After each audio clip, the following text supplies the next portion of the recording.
사무엘상 26장 6절부터 12절, 21절에서 25절 교독합니다.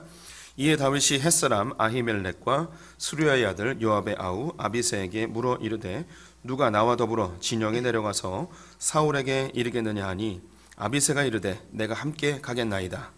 다윗과 아비새가 밤에 그 백성에게 나아가 본즉 사울이 진영 가운데 누워 자고 창은 머리 곁 땅에 꽂혀 있고 아브넬과 백성들은 그를 둘러 누웠는지라. 아비새가 다윗에게 이르되 하나님이 오늘 당신의 원수를 당신의 손에 넘기셨나이다. 그러므로 청하오니 내가 창으로 그를 찔러서 단번에 땅에 꽂게 하소서.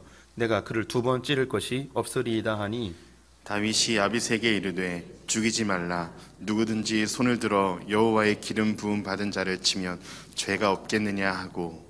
다윗이 또 이르되 여호와께서 살아계심을 두고 맹세하노니 여호와께서 그를 치시리니 혹은 죽을 날이 이르거나 또는 전장에 나가서 망하리라. 내가 손을 들어 여호와의 기름 부음 받은 자를 치는 것을 여호와께서 금하시나니 너는 그의 머리 곁에 있는 창과 물병만 가지고 가자 하고.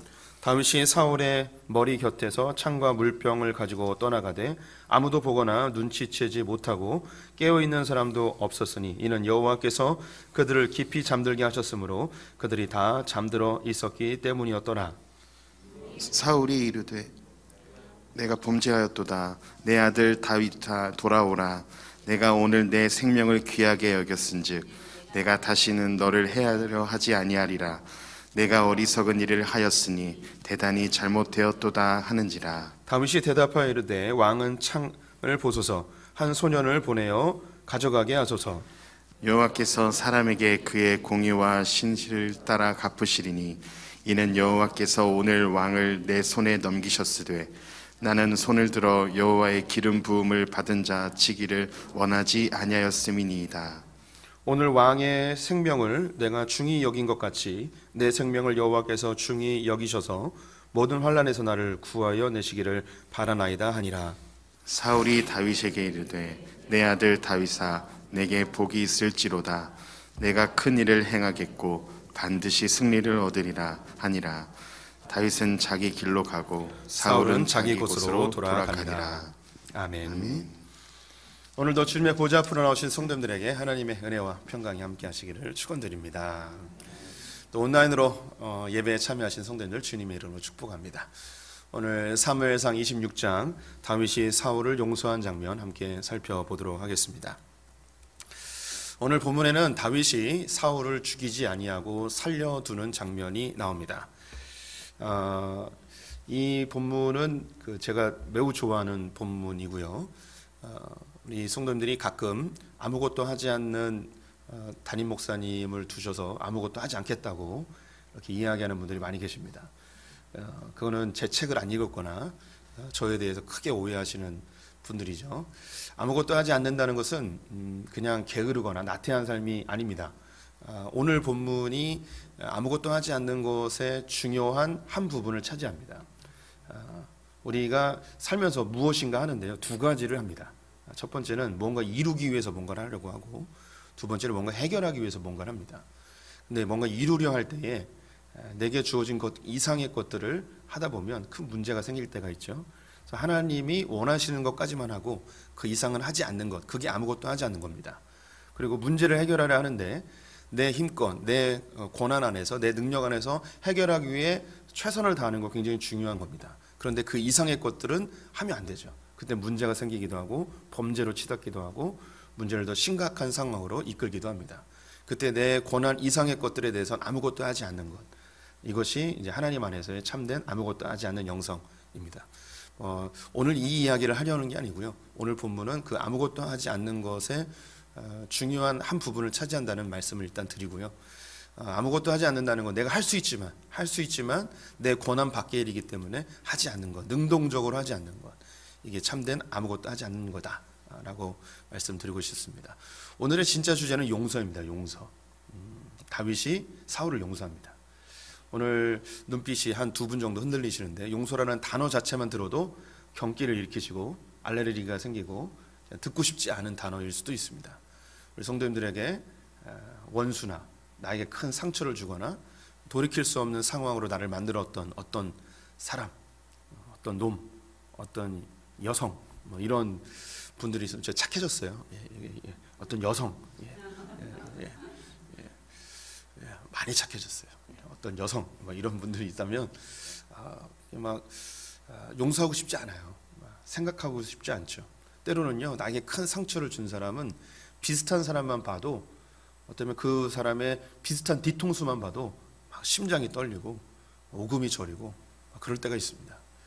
제가 그 연예인들을 뭐 좋아하지도 않고 막 특별히 싫어하지도 않습니다. 제가 워낙 이제 온유하고 겸손한 성품이라 누구를 뭐 그렇게 미워하거나 그러진 않습니다. 그런데 신기하게도 텔레비전에 한 어떤 여자 연예인이 나오면 본능적으로 다른 데를 틀어버립니다. 참 이상해요. 왜 그러냐면 저에게 큰 상처를 준 그 어떤 여성분하고 비슷하게 생겼어요. 그래서 보기가 싫어요. 그때의 감정이 막 치밀어 오르면서 아파요, 가슴이. 이런 경우 있지 않습니까? 우리가 누군가로부터 큰 상처를 받거나 고통을 당하면 그냥 비슷하게 생긴 사람만 봐도, 아니 그 사람과 같은 공간에 있는 것만으로도, 그 사람이 왔다 갔다는 그 이야기만 들어도 그곳에 가기 싫어하는 우리의 마음이 있습니다. 용서는 쉽지 않습니다. 정말 어려운 겁니다. 우리가 그 용서라는 것이 아주 힘있고 능력있고 권세가 있으면 나에게 조그만 아픔이나 뭐 해를 끼쳐도 그냥 내 권한 안에서 이 정도는 해결할 수 있으니까 그래 용서해 줄게, 한번 눈 감아 줄게, 이렇게 쉽게 사람을 용서할 수 있습니다. 그런데 내가 힘이 없고 약해서 내게 당한 상처와 해를 내 스스로 커버할 수 없을 때, 회복할 수 없을 때 그 사람을 용서하기가 참 쉽지 않습니다. 용서한다기보다는 내가 능력이 없고 힘이 없고 권한이 없어서 그냥 참고 견디는 거고, 그냥 내가 나 혼자만 억울하고 나 혼자만 아파하면 그냥 끝나겠지 하면서 그냥 덮고 가는 경우가 훨씬 많습니다. 근데 그 마음속에 있는 응어리는 너무너무 고통스럽고 평생을 가고, 내가 그 일만 아니었어도 내가 이렇게 살진 않았을 텐데 하며 너무나 고통스러운 삶을 사는 분들이 의외로 많이 있습니다. 우리가 누군가로부터 상처를 받으면 그 상처에 대해서 되갚아주고 싶은 마음이 있습니다. 때로는 뭐 갑절로 수십 배로 갚아주고 싶은 마음이 있죠. 참고로 구약 성경에 보면 이에는 이, 눈에는 눈, 이런 이야기 있죠. 동형복수법이라고 하는데요, 굉장히 잔인해 보이고 흉악해 보이는 그런 법 같습니다. 그런데 이건 오늘날의 그 만들어 놓은 형법과 그 취지가 똑같습니다. 내가 손해 본 만큼 내가 그 사람에게 처벌을 주는 거예요. 내가 손해 본 것보다 더 많은 처벌을 주는 건 양형 기준에 맞지 않습니다. 그러니까 내가 눈을 다쳤으면 똑같이 눈을 다치게 하는 거예요. 내가 이빨이 하나 부러졌으면 상대방이 이빨을 하나만 부러뜨리는 거죠. 만약에 우리 성도님들 자녀들이 이빨이 하나 부러뜨려서 왔어요. 매 맞아가지고 주먹으로 맞아서. 그러면 그 때린 아이에게 찾아가서 망치로 드라이버 딱 대고 하나만 딱 깨겠습니까? 아니면 옥수수를 다 털어버리시겠습니까? 우리 성도님들은 옥수수를 다 털어버리죠. 동형복수법, 이에는 이, 눈에는 눈이 굉장히 흉악하고 잔인해 보이는 법 같은데 아니에요. 굉장히 공평한 법입니다. 오늘날 형법의 취지와 똑같은 거죠. 왜 하나님이 이에는 이, 눈에는 눈 이걸 해놨냐? 사람은 그대로 갚아주고 싶어 하지 않아요. 더 갚아주고 싶어 하고 갑절로 수십 배로 갚아주고 싶은 마음이, 우리가 원수 갚는 거에 대한 그 분노가 엄청나기 때문에 이에는 이, 눈에는 눈 이것만 이야기하고 있는 거죠. 그런데 구약에서 이렇게 원수에 대해서 동형으로 복수하는 것을 허용해 주지만 신약으로 넘어오면 이게 또 달라져요. 신약 성경에는 이에는 이, 눈에는 눈이 없어요. 이제부터는 원수도 사랑하래요. 아들이 이빨이 하나 부러졌으면 찾아가서 드라이버로 하나 부러뜨리는 게 아니고 그냥 용서해 주라는 거죠. 용서는 때로는 굉장히 무기력해 보이고 무능해 보일 수도 있습니다. 우리가 드라마나 영화나 이런 소설이나 이런 소재로 용서에 대한 이야기, 그리고 또 복수에 대한 이야기가 많이 나옵니다. 사람들에게 용서에 대한 소재보다는 오히려 복수에 대한 소재가 훨씬 더 자극적이고 쾌감이 있고 그렇죠. 악당들을 다 복수해버리면 얼마나 통쾌합니까? 우리의 마음속에 나도 저렇게 하고 싶다라는 마음이 들어요. 나도 저런 능력만 있으면 다 쓸어버리고 싶다, 이런 마음이 들죠. 그런데 성경은 우리에게 이웃을 사랑하는 것을 뛰어넘어 원수까지도 사랑하라는 감당하기 어려운 명령을 하고 있습니다. 오늘 본문에서 다윗이 사울을 용서합니다. 우리가 다윗과 사울의 관계를 잘 아시죠. 사울이 다윗을 10년 이상 죽이기 위해서 쫓아다녔습니다.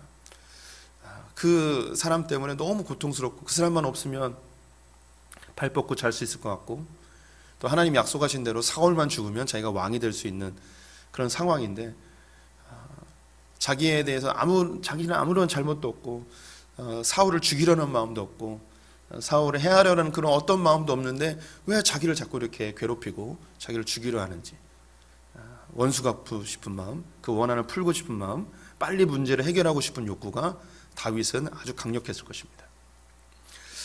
사울이 왕으로 지목되었지만 몇 가지의 사건으로 하나님께 버림받게 되었죠. 그리고 사울 대신에 새로운 왕을 세울 거라고 사무엘을 통하여서 하나님이 선언을 하였습니다. 그때부터 이 사울이 문제가 생깁니다. 자기 자리가 언제 폐위될지 모른다는 불안감에 정신질환이 생기게 되어지죠. 성경은 귀신이 들렸다고 이야기하는데 고대 사회에 그런 정신질환이라는 그런 병명이 없었기 때문에 그냥 귀신 들렸다라는 것으로 정신질환 병에 걸렸음을 그렇게 표현하고 있는 겁니다. 그는 음악 치료사를 통해서 마음을 달래보기도 하고 이런저런 방법을 통해서 그 마음을 진정시키려고 하지만 누군가 자기를 암살하거나 자기의 자리가 언제 빼앗길지도 모른다는 그런 불안감, 그리고 하나님께 버림받았다는 그 마음이 그로 하여금 정상적인 생활을 하지 못하게 하였습니다. 그러던 중에 골리앗을 죽였던 다윗이 장수가 되었고 가는 곳곳마다 승승장구합니다. 그가 군대를 이끌고 예루살렘 가나안 이스라엘로 돌아오게 되어지면 사람들이 사울은 천천히요 다윗은 만만이라 이야기하는 노래를 힘차게 부를 때 그 음악 소리가 그의 심장을 찌르는 듯 고통스러웠습니다. 어떻게 하면 저놈을 없앨까? 혹시 저놈이 내 자리를 빼앗는 건 아닌가? 불안감이 점점 크게 다가오죠.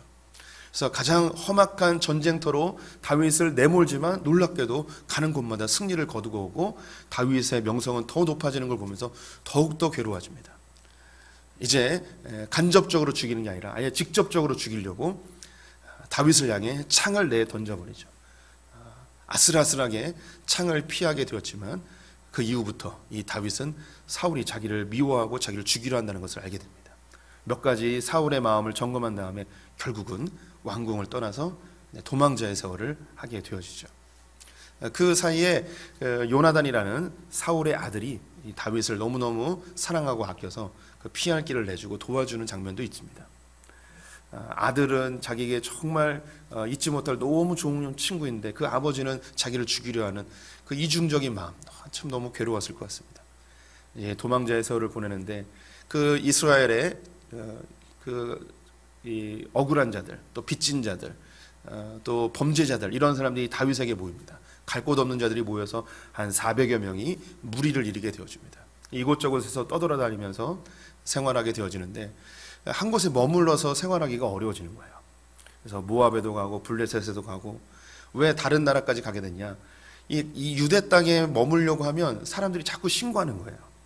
우리 성도님들이 생각할 때 사울하고 다윗 딱 이렇게 이름을 들으면 사울은 나쁜 놈, 다윗은 좋은 놈, 이런 느낌이 들어서 사람들이 다윗을 막 지지하고 응원해주고 그럴 느낌이 많이 듭니다.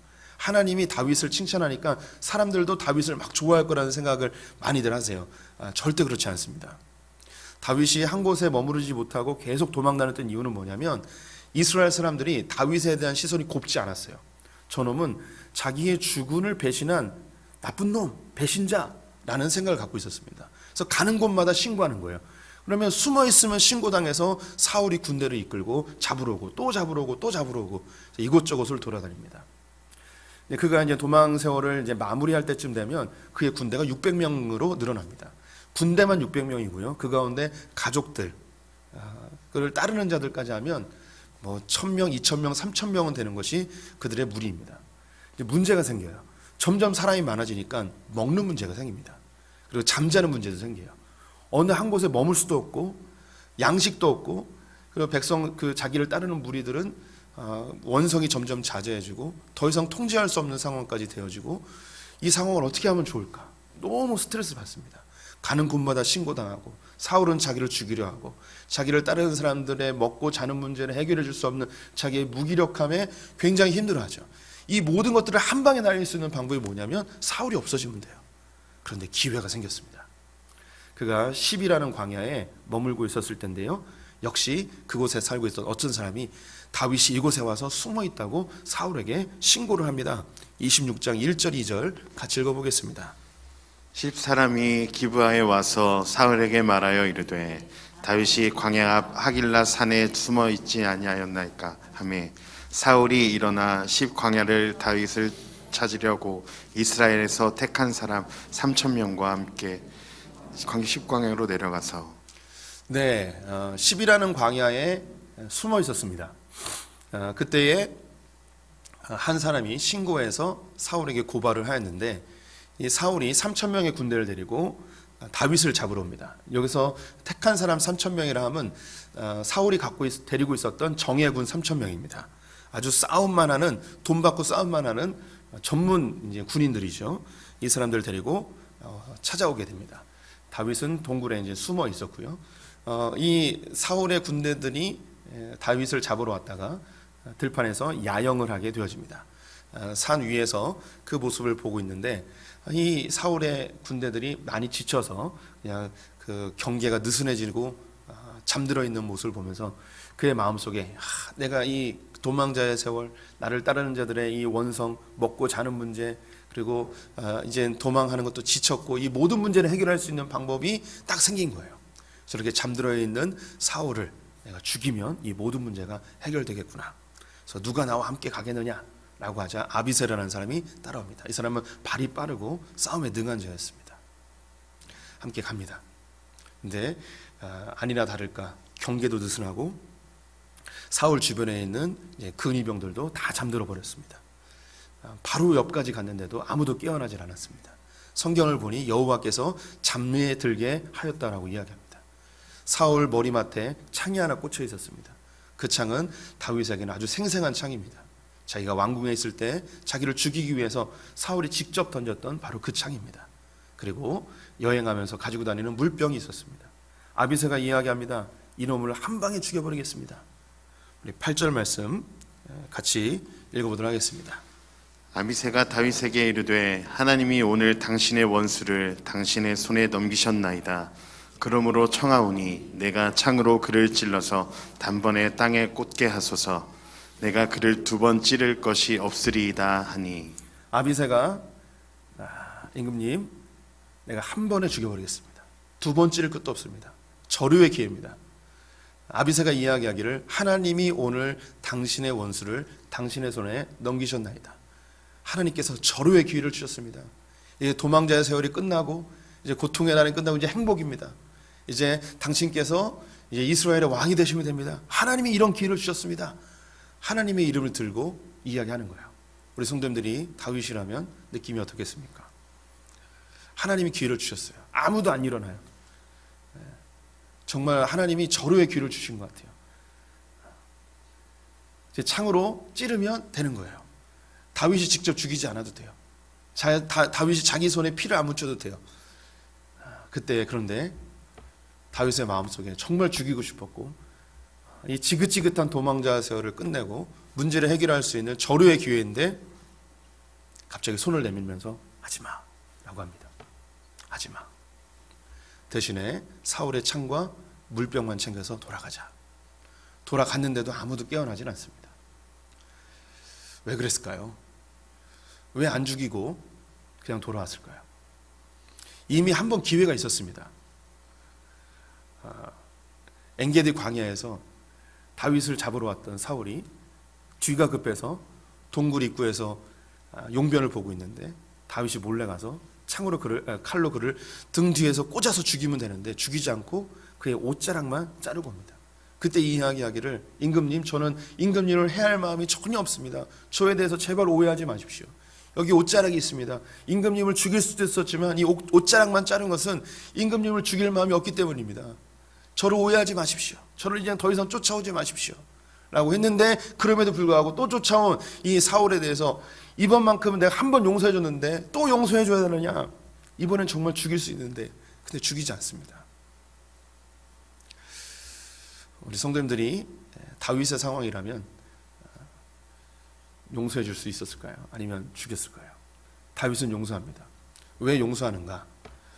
다윗의 고백을 들어보겠습니다. 9절 말씀 같이 읽어보죠. 다윗이 아비새에게 이르되 죽이지 말라. 누구든지 손을 들어 여호와의 기름 부음 받은 자를 치면 죄가 없겠느냐 하고.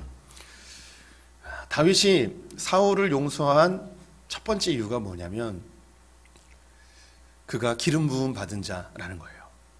그가 기름을 부어서 하나님이 왕으로 세우신 자이기 때문에 자기가 죽일 수 없다는 거죠. 하나님이 세우셨기 때문에 자기가 죽일 수 없다는 겁니다. 이스라엘에서 기름 부어서 세우는 직분이 세 가지가 있는데요. 선지자와 제사장과 왕입니다. 하나님이 특별히 선택하여서 그 직분을 주신 것이죠. 그리고 또 고대 사회에서 왕이라는 직분은 우리가 생각하는 것보다 훨씬 더 아주 큰 무게감으로 다가옵니다. 우리 성도님들이 이 나라의 어떤 대통령이나 큰 단체의 그 CEO가 원한이 있다고 해서 그 사람을 찾아가서 정말 죽인다? 쉽지 않은 겁니다. 그 사람이 갖고 있는 명성, 그 사람의 권력, 그 사람의 또 그 무게감 이런 거 앞에 우리는 주눅들 수밖에 없어요. 쉽게 죽일 수 있는 게 아닙니다. 그런데 단순히 그런 왕이기 때문이 아니라 이 다윗이 그 사람에 대해서 기름 부어 세운 자이기 때문에 죽일 수 없다라고 이야기합니다. 우리가 생각할 때도 왕이니까 못 죽였죠. 그냥 졸개였다면 왜 죽일 수 없었겠습니까? 라는 생각을 할 거예요. 그런데 다윗이 이야기했던 이 기름 부음 받은 자, 이것은 먼 이야기가 아니고 바로 우리 성도님들의 이야기입니다. 우리가 불과 이제 2주 전에 기름 부음 받은 자에 대한 이야기를 했어요. 하나님께서 다윗에게 기름 부어서 세웠는데 그때 우리 성도님들과 함께 읽었던 성경 구절이 있습니다. 고린도후서 1장 21절 22절 말씀인데 다시 읽어보도록 하겠습니다. 우리를 너희와 함께 그리스도 안에서 굳건하게 하시고 우리에게 기름을 부으신 이는 하나님이시니 그가 또한 우리에게 인치시고 보증으로 우리 마음에 성령을 주셨느니라. 예, 하나님 우리에게 이야기하시기를 우리에게 기름 부으시니, 그러니까 우리 성도님들이 다 기름 부음 받았다는 거예요. 사울만 기름 부음 받은 게 아니고 다윗이 기름 부음 받은 게 아니고 우리 성도님들도 다 기름 부음 받아 세운 자들이라는 것이죠. 우리 성도님들이 2주 전에 이것을 봤는데 아마 잊어버리셨을 가능성이 높아요. 우리는 그냥 그리스도인이 아니에요. 우리는 하나님께서 기름 부어 세우신 선택된 자들이에요. 구약의 다윗과 사울과 똑같은 자들이에요. 엘리야와 모세와 똑같은 자들이 바로 우리예요. 아니 어쩌면 그들보다 더한 권세와 능력을 갖고 있는 자들이 우리입니다. 우리 성도님들이 교회 생활하면서 혹은 가정에서 우리 지체들을 보면서 나에게 상처를 주고 나에게 아픔을 줄 때가 있어요. 나에게 험한 말을 할 때도 있고 내가 하지 않은 것을 했다고 하기도 하고 나를 억울하게 하는 일도 있습니다. 제가 요즘 그 성도님들하고 이렇게 그 이야기를 나누면서 한 가지 놀라운 이야기를 하나 들었는데 요즘은 상처를 잘 안 받는데요. 성도님들이 왜 안 받느냐고 그랬더니 교회 안 만나서 교회에서 사람들을 안 만나니까 상처를 안 받는다는 말을 하는데, 그래서 오늘 이 용서라는 주제를 다루면서 우리 성도님들에게 별로 은혜가 안 되겠다라는 생각이 들었어요. 왜냐면 요즘 교회를 안 오니까 상처를 안 받아요. 예, 뭐 이런 그 나눔도 한 적도 있는데, 그런데 우리가 예전 신앙생활 하는 거 기억해 보면 얼마나 많은 상처와 아픔이 있습니까? 그런데 용서하지 못하고 끝까지 내가 저 사람은 내 절대 안 봐라는 그런 생각을 할 때도 있어요. 그런데 성경이 이야기하기를 그 사람도 기름 부음 받은 자라는 거예요. 그 사람도 하나님께서 기름 부어 그리스도인이 되게 했다는 것이죠. 물과 성령으로 거듭나게 한 존재라는 거예요. 그래서 성경은 우리에게 이야기합니다. 내 형제에 대해서 자매에 대해서 정죄하거나 판단하거나 비판하지 말라 이야기하는 거예요. 우리의 지체들에 대해서 용서하고 사랑하는 거죠. 70번에 7번이라도 용서라는 거예요. 왜냐하면 다윗이 사울을 용서한 것처럼 우리에게 아픔과 고통을 준 그 사람도 하나님께서 기름 부어 세우신 자라는 거예요. 예수 그리스도가 핏값을 주고 산 존재이기 때문에 하나님께서 그 사람도 사랑하기 때문에 용서하라는 거예요. 나만 택함받은 게 아니고 나만 주님의 사랑받은 거 아니고 그 사람도 택함받고 주님이 사랑하는 존재이기 때문에 용서해 주라는 거죠. 우리 성도님들은 하나님의 형상으로 지음받은 자들이고 우리 안에 하나님의 영광이 있습니다. 동일하게 내 옆에 있는 지체들도 하나님의 영광된 존재이고 주님의 형상입니다.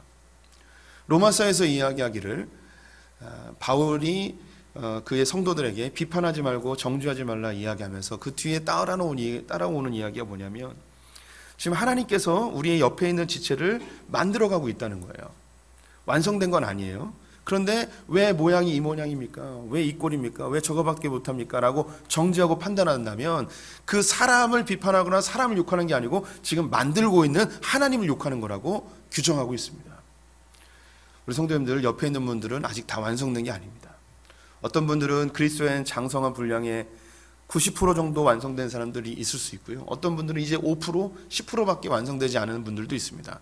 하지만 이게 끝난 게 아니에요. 하나님께서 계속 만들어가고 있단 말이죠. 그 사람을 비판하고 정죄한다면 그 사람을 비판하는 게 아니고 지금 만들고 있는 하나님을 비판하게 되는 겁니다. 그래서 그 뒤에 바울이 더 이야기하기를 그러면 누가 너를 정죄하겠느냐 라는 거예요. 하나님을 비판했기 때문에 하나님이 우리를 정죄하신다는 것이죠. 다윗은 자기도 하나님께 기름 부음 받았지만 사울도 기름 부음 받은 자라는 것을 인정했습니다. 하나님이 세우셨기 때문에 나와 같은 형제이고 하나님이 똑같이 사랑하는 자이기 때문에 내가 무슨 권한으로 그를 심판하며 그를 죽이겠는가 하며 용서하기로 결정을 합니다. 두 번째, 다윗이 사울을 용서할 수 있었던 이유는 10절에 있습니다. 10절 말씀 같이 읽어보겠습니다. 다윗이 또 이르되 여호와께서 살아계심을 두고 맹세하노니 여호와께서 그를 치시리니 혹은 죽은 날이 이르거나 또는 전장에 나가서 망하리라. 다윗에게는 하나님이 원수를 갚아주신다는 강력한 하나님의 말씀이 심겨져 있었습니다. 그를 죽이려고 하였지만 정말 죽이고 싶었지만 죽이지 않았어요. 첫 번째는 그가 하나님께서 동일하게 사랑하시는 기름 부어 세운 자라는 것을 인정했고요. 그리고 하나님께서 내가 억울하고 내가 고통당하고 있다면 공의로운 하나님께서 반드시 그 원수를 갚아주신다는 그 마음이 그에게 있었습니다. 동일한 말씀이 로마서에도 있는데요. 우리 같이 한번 읽어보겠습니다. 로마서 12장. 내 사랑하는 자들아 너희가 친히 원수를 갚지 말고 하나님의 진노하심에 맡기라. 기록되었으되 원수 갚는 것이 내게 있으니 내가 갚으리라고 주께서 말씀하시니라. 성경은 공의로운 하나님을 이야기합니다. 하나님이 이 세상의 통치자이시고 이 땅의 질서를 만드신 분입니다. 하나님께서는 반드시 이 세상을 그 죄대로 갚아주시고 심판하십니다. 우리 성도님들 혹 억울한 일, 정말 답답한 일이 있으십니까? 그러면 하나님이 우리 성도님들의 그 억울함을 풀어주실 것을 기대하십시오. 공의로운 하나님께서 악한 자들을 심판하실 줄 믿습니다. 우리는 법이라는 울타리가 있습니다. 우리가 이 법 안에서 우리의 권리를 찾는 것은 우리가 마땅히 누려야 될 권리입니다. 법 용어 중에 권리 위에 잠자는 자는 보호받지 못한다는 말이 있습니다. 내가 이 법적인 테두리 안에서 내가 보호받을 수 있는 모든 권리를 사용할 우리 권한이 있습니다. 그런데 이 법의 울타리를 뛰어넘는 그 일들에 대해서 우리가 할 수 없습니다. 정말 억울하죠. 답답하죠. 때로는 저 사람이 분명히 살인을 하였고 사형을 당해도 마땅한데 여러 가지 그 이유로 또 권력의 힘을 빌어서 그가 풀려났다면 우리는 가서 직접 우리가 원수를 갚고 싶은 마음이 있을 수 있습니다. 그런데 하나님은 그 일에 대해서 뭐라 이야기하는가? 원수 갚는 건 하나님께 있다는 거예요. 네가 법적으로 할 수 있는 거 최선을 다해서 했는데 안 됐다면 그 다음에 하나님께 맡기라는 거죠. 더 이상은 네가 할 수 있는 게 아니라는 거예요. 하나님의 손에 맡기라는 겁니다. 다윗이 내가 이 기름 부음 받은 자를 하나님이 세우셨기 때문에 내가 이 사람을 죽이는 내 권한이 없다. 내가 죽일 수 있지만 그거 하지 않겠다. 그리고 하나님께 맡기겠다. 하나님이 심판하신다는 그 생각, 하나님의 원수가 푸신다는 그 생각이 그를 잡아줬습니다. 우리 성도님들도 때로는 인생을 살면서 정말 억울하고 답답한 일을 당할 때가 있습니다. 회복할 수 없는 고통을 당할 때도 있죠. 그때 성도님들이 법적으로 할 수 있는 것은 최선을 다하십시오. 그런데 그 이상의 것들이 내가 해결할 수 없고 법도 나를 보호해 줄 수 없다고 느껴지는 그 순간에는 이 말씀을 붙드십시오. 원수를 갚아주신 하나님. 다윗은 시편에서 수없이 원수를 갚아주신 하나님에 대해서 이야기합니다. 그 대상이 거의 대부분 사울이었습니다. 아주 직설적으로 제발 죽여주십시오. 제발 없애주십시오. 라고 기도까지 합니다. 우리 하나님께서 이 다윗의 억울함과 고통을 나중에 결국은 아시고 블레셋과의 전투에서 사울을 하나님의 손으로 제거해 주시죠. 하나님께서 원수를 갚아주시는 거죠. 세 번째, 이게 제일 중요한데요. 다윗이 사울을 용서할 수 있었던 정말 중요한 이유, 23절과 24절 말씀을 같이 읽어보도록 하겠습니다. 여호와께서 사람에게 그의 공의와 신실을 따라 갚으시리니 이는 여호와께서 오늘 왕을 내 손에 넘기셨으되 나는 손을 들어 여호와의 기름 부음 받은 자를 치기를 원하지 아니하였음이니이다. 오늘 왕의 생명을 내가 중히 여긴 것 같이 내 생명을 여호와께서 중히 여기셔서 모든 환난에서 나를 구하여 내시기를 바라나이다 하니라. 이 세 번째가 제일 중요한 건데요. 다윗은 자기가 왕이 될 걸 알고 있었습니다. 사울만 없어지면 왕이 될 걸 알았어요. 그래서 자기가 사울을 죽이고 왕이 되면 됩니다. 그런데 다윗의 마음속에 무슨 마음이 있었냐면, 내가 기름을 부었다면 나에게 기름 부어주신 분이 있다는 거예요. 이 생각, 내가 기름 부어서 왕이 됐다면 나를 왕으로 세워주시는 분이 있다는 거예요. 우리는 선악과를 따먹은 이후부터 선과 악을 구분하고 싶은 욕구가 굉장히 강합니다. 스스로 하나님 되려고 하죠. 그래서 우리 성도님들에게 늘 제가 강조하는 건데, 정의감과 동정심을 늘 조심하라고 이야기합니다. 사단이 우리를 가장 쉽게 이용하는 방법이 정의감과 동정심이에요. 이 정의감과 동정심이 바로 선악과를 따먹은 인간들에게 나타난 현상이에요. 선과 악을, 옳고 그름을 내 기준으로 세워버리는 거예요. 그래서 저 사람이 악하다 생각하면 우리 안에 정의감이 막 끌어오릅니다. 그래서 저놈을 죽여버려야 되고 없애버려야 되고 완전히 가루로 만들어버려야 된다는 생각이 있어요. 그래서 저 사람이 잘못했기 때문에 저 사람을 죽이고 원수를 갚아도 이건 아무 이상이 없다라고 생각하는 거예요. 또한 더불어서 저 사람은 피해자예요. 너무 불쌍해요. 그럼 이 사람이 무슨 죄를 져도 용서해 줘야 되는 거예요. 왜? 불쌍하니까. 이게 동정심이에요. 그래서 성경에 보면 하나님이 재판관들을 세울 때에 경계하라고 하는 게 두 가지예요. 정의감과 동정심. 가난하다고 해서 형량을 낮춰주지 말고, 부유하다고 해서 그 사람을 봐주지 말라는 게 재판관들에게 요구하시는 하나님의 분명한 메시지예요. 그런데 우리가 다 선과 악을 구분하는 자들이기 때문에 내가 마치 하나님 된 것처럼 다른 사람을 정죄하고 판단하고 죽이고 갈기갈기 찢어버리는 게 우리예요. 또 불쌍하다 그러면 무슨 죄를 져도 다 용서시켜주는 게 우리가 갖고 있는 본성이에요. 그런데 우리가 잊지 말아야 되는 게 있습니다. 그게 뭐냐면 우리 위에 진짜 심판자가 계시다는 거죠. 나는 심판할 수 있는 권한이 없어요. 하나님의 법대로 내가 사는 것뿐이에요. 성도님들 잘 기억하셔야 돼요. 우리는 재판관이 아닙니다. 우리는 법을 받은 사람들이고 이 법대로 살아내야 되는 사람이지 우리는 심판관이 아니라는 거예요. 다윗은 이걸 알았어요. 나는 심판관이 아닙니다. 나를 기름 부어 세우신 분이 계십니다. 그분께서 심판하실 것입니다. 다윗은 진짜 기름 부음 받은 자를 바라보고 있었습니다. 나는 하나님이 기름 부어서 임시로 세우신 것이지 진짜 기름 부음 받은 자가 오실 것인데 그분이 진짜 심판할 거라는 거예요. 그분이 누구인가? 예수 그리스도이십니다. 진짜 기름 부어 세우신 자. 그리스도는 기름 부음 받은 자라는 뜻이죠. 이 인류는 자기가 심판자가 되어서 자기의 옳고 그름을 판단하여 사람들을 정죄하고 판단하고 용서하기도 하는 모두가 다 하나님 된 시대를 살아가고 있습니다. 지금 우리가 살아가고 있는 시대에도 용서는 온데간데 사라지고 모두가 다 정의와 심판만 부르짖고 있습니다. 그 근본에는 뭐가 있냐면 나는 옳다는 거예요. 양 진영으로 갈려져서 상대방이 없어지고 갈기갈기 찢겨서 완전히 죽어버려야지 이 나라가 잘 될 거라는 생각을 가지고 있습니다. 모두가 다 심판자가 돼 있죠. 그 어디에도 용서와 용납은 없습니다. 완전히 짓밟아 가루가 될 때까지 짓밟아 버리는 것이 이 시대가 추구하는 방향성이에요. 근데 우리 크리스찬들은 달라요. 우리는 이 시대의 풍조에 휘말리면 안 됩니다.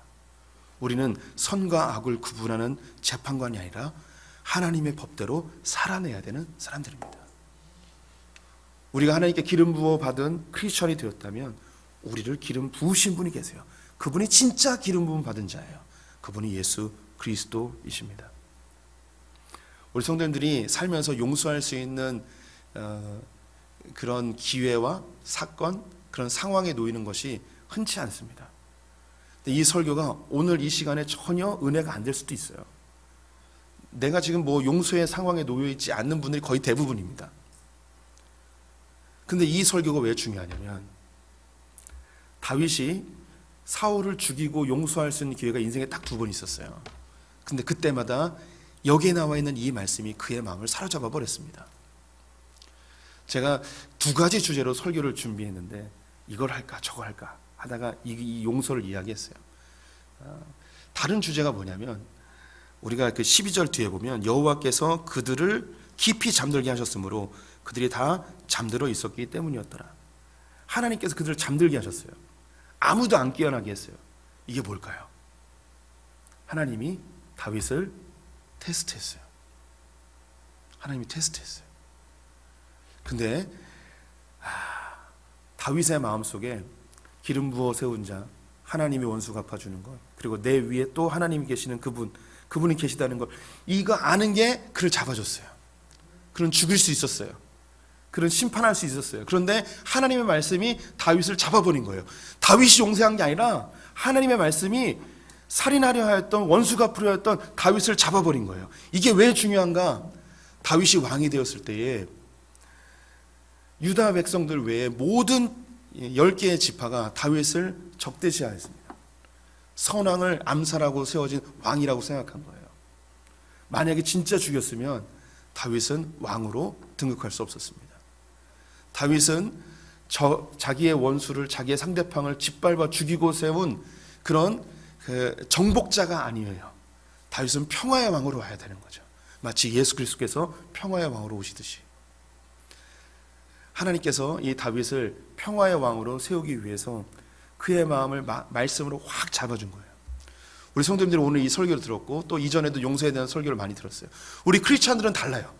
그런 정말 위기의 상황, 그리고 갈등의 상황, 누군가에게 복수하고 싶은 상황이 됐을 때 신기한 게, 오늘 들었던 이 말씀, 아니 설교가 아니라 이 말씀이 나를 확 잡아버려요. 원수 갚으면 안 되지. 원수 갚는 건 하나님께 있지. 내 위에 심판자가 하나님이시지. 나는 법을 재판하는 자가 아니고 나는 법을 준행하는 자이지. 저 사람도 하나님의 형상으로 지음받았지. 저 사람도 하나님이 사랑하시지. 나 같은 죄인도 사랑하신 주님께서 저 사람도 사랑하시지. 이 말씀들이 나에게 생각나면서 나를 잡아줘요. 나를 범죄치 아니하도록. 이게 하나님의 말씀의 능력이에요. 그래서 하나님의 말씀은 살았고 운동력이 있어요. 별것 아닌 것 같은데 말씀이 우리 성도들을 잡아줍니다. 말씀이 다윗을 잡아줬어요. 그래서 다윗을 다윗되게 하였습니다. 우리 마태복음 말씀 읽으면서 설교를 마무리해 볼게요. 같이 읽어보겠습니다. 긍휼히 여기는 자는 복이 있나니 그들이 긍휼히 여김을 받을 것이며, 너희가 각각 마음으로부터 형제를 용서하지 아니하면 나의 하늘 아버지께서도 너희에게 이와 같이 하시리라. 다윗의 마음에 이 마음이 있었어요. 하나님, 내가 사울을 용서하겠습니다. 내가 사울을 용서할 텐데 내가 살면서 혹시 실수하거나 또 나에게 원수 갚고자 하는 누군가 있다면 주님께서 그 사람의 마음도 잡아주십시오. 긍휼히 여기는 자가 긍휼히 여김을 받습니다. 내가 용서하면 하나님께서도 나를 용서해 주십니다.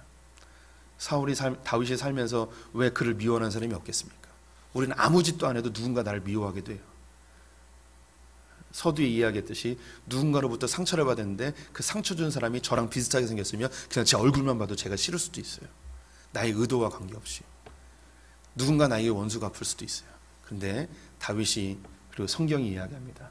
내가 용서해 줄 테니 하나님, 나도 그런 상황이 됐을 때 내가 용서받을 수 있게 해주시고 주님 나를 붙들어 주십시오. 우린 다 연약한 존재들입니다. 하나님의 은혜 없으면 살 수 없습니다. 우리의 연약함을 인정하고 다른 우리의 지체들도 연약함을 인정하면서 긍휼을 구하며 삽시다. 긍휼히 여기는 자가 긍휼히 여김 받습니다. 기도하겠습니다. 하나님, 인생을 살면서 연약하고 죄된 우리들이 서로 갈등하며 다투며 마음에 상처를 주고 고통을 줄 때가 있습니다. 이것을 우리는 원수라 이야기하고 하나님 앞에서 심판받아야 할 자라고 이야기합니다. 하지만 긍휼히 여기는 자가 긍휼히 여김받는다 하셨사오니 하나님 우리의 마음을 붙들어 주시옵소서. 하나님의 말씀으로 우리를 붙드셔서 우리를 범죄치 않게 하여 주시옵소서. 모두가 다 심판자 되어 다 죽이고 죽이는 이 세대를 살아가고 있습니다. 그 어디에도 용서가 없고 용납이 없는 이 세대 가운데 크리스천들은 다르게 살게 하여 주시옵소서. 이 세상의 통치자이시고 역사의 주관자이신 공의로우신 하나님을 신뢰합니다. 하나님 악한 자들을 심판하여 주시옵소서. 선한 자들을 긍휼히 여겨 주시옵소서. 우리 성도님들이 용서할 때 우리의 연약함도 주님께 용서받을 수 있는 은혜를 경험하길 간절히 소망합니다. 지금은 우리 주 예수 그리스도의 나와 하나님 아버지의 무한하신 사랑과 성령의 교통하심이 긍휼히 여기는 자가 긍휼히 여김받겠다는 말씀 붙들고 하나님의 마음으로 용서하기로 결정한 소풍의 모든 성도들과 또 말씀이 우리를 붙들어주길 열망하는 우리 소풍의 성도들 가운데 우리 자녀들 가운데 저 북에 있는 형제자매들과 열방의 성교사님들 위해 지금부터 영원토록 함께 있을지어다. 아멘.